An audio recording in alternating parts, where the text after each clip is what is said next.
Salutare dragi prieteni și bine v-am găsit la un nou videoclip pe acest canal.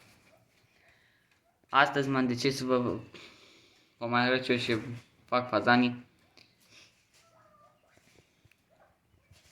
Au apele vărsate deoarece acum le dădeam micul dejun. Am început să tai cu frunze zmeura, deoarece începe să usuce și nu are rost, mai degrabă consumă fazanii. Aici avem matcă de fazan auriu pe roșu. Apă eu le pun după ce termin acest videoclip. La fel și la rațe. Uitați dacă se pot vedea, masculul năpârlește. La fel și femeia. Femeia cred că a terminat deja de năpârlit. Le-a dat și lor. Acolo cam așa este stadiul puilor de fazan. Celor două femele care nu au mai rămas. Ceva de genul.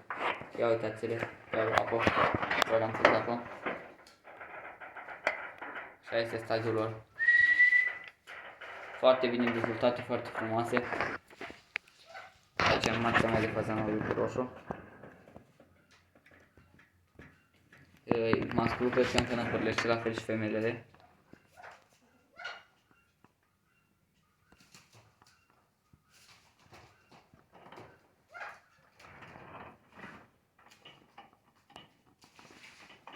Sper să vă placă.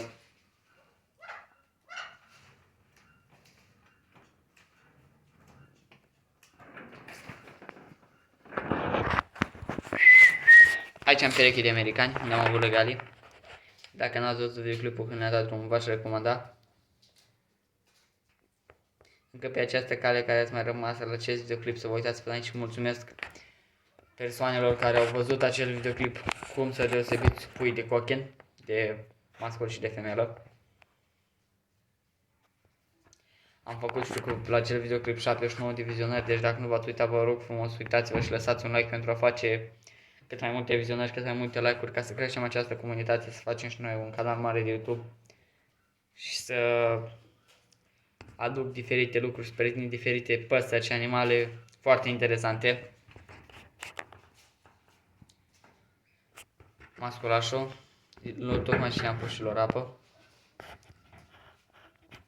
Pereche de regale am eliberat-o, deoarece am început înapoi să oricăiască, deci asta audit am mai spațiu pentru ei, eu spun că e destul de mare. Pe filmare nu se vede, dar are cred că 2 metri jumătate, 3 pe 2 metri, tot la fel jumătate. Oricum este un spațiu destul de mare. Destul de mare. Aici avem marca mea de fazan auriu pe galben. Să găsesc și eu să fac.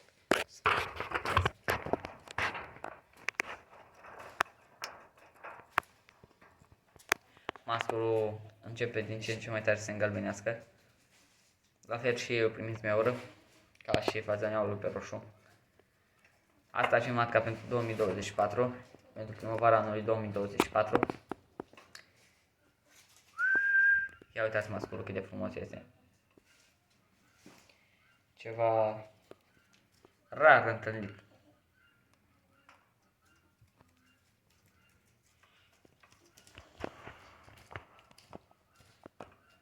Acolo, lângă pădnețe și alte sunt rațele.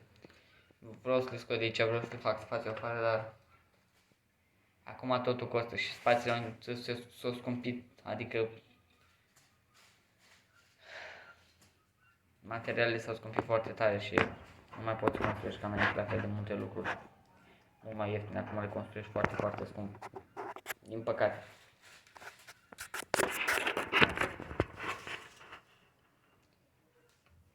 Avem aici și matcă de fazan auriu pe galben.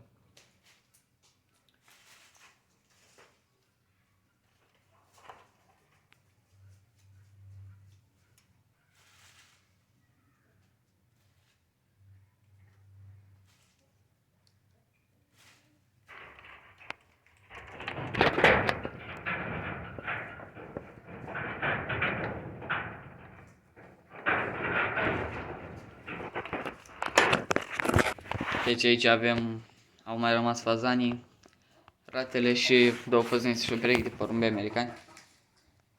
Restul fazanii regale i-am dat, adică le-am dat drumul, te-am eliberat.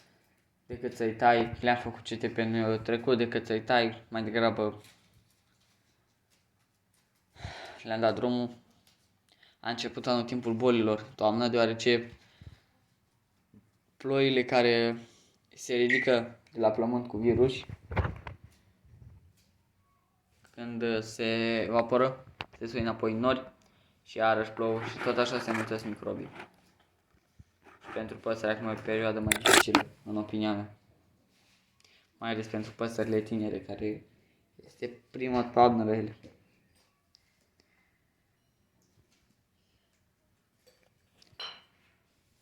În continuare mergem afară, ieșim din volier, vreau să vă arăt evoluția puiilor și stadiul acestora. Aici am ajuns afară. Aici așa este stadiul puiilor de cochi în roșu. Aici avem o puică și avem aici o mică noutate, un cățeluș, talie pitică. Mama lui este rex francez și taxul un pichinez. Aici mai avem o puică de cochi îmbobat. La fel și aici ca și un cocoș. Așa sunt puii din a doua serie. Aici e o găinușă foarte frumoasă. Și aici la fel și un cocoșel din a doua serie. Acolo de vale avem restul puișorilor. El este griz. Mai are un frate, dar nu știu unde e. Un frate, nu știu unde e. Foarte jucăuș, neașteptat de jucăuș și foarte, foarte frumos.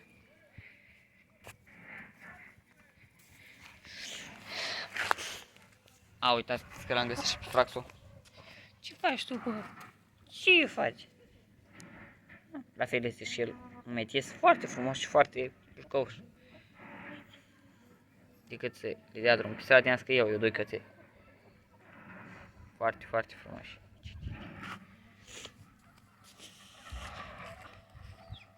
Vă dați seama că direct au început să împrăștie papuci. Aici avem un pui mai slab dezvoltat. Aici avem albaștri din a treia serie. Ia uitați. Ce pască. Așa din seria mare. S-o băga pe aici prin flori. Asta e seria mai micuță. Cam acesta este stadiul puișorilor.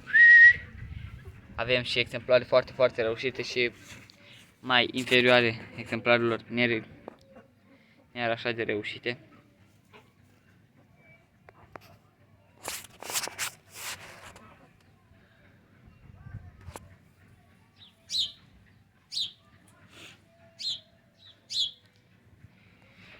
Deci, asta e nașpa că nu prea pot să filmez, doar ce ea se bagă tot aici. Uitați aici niște păcuțe. De vale, de-abia reușesc să filmez.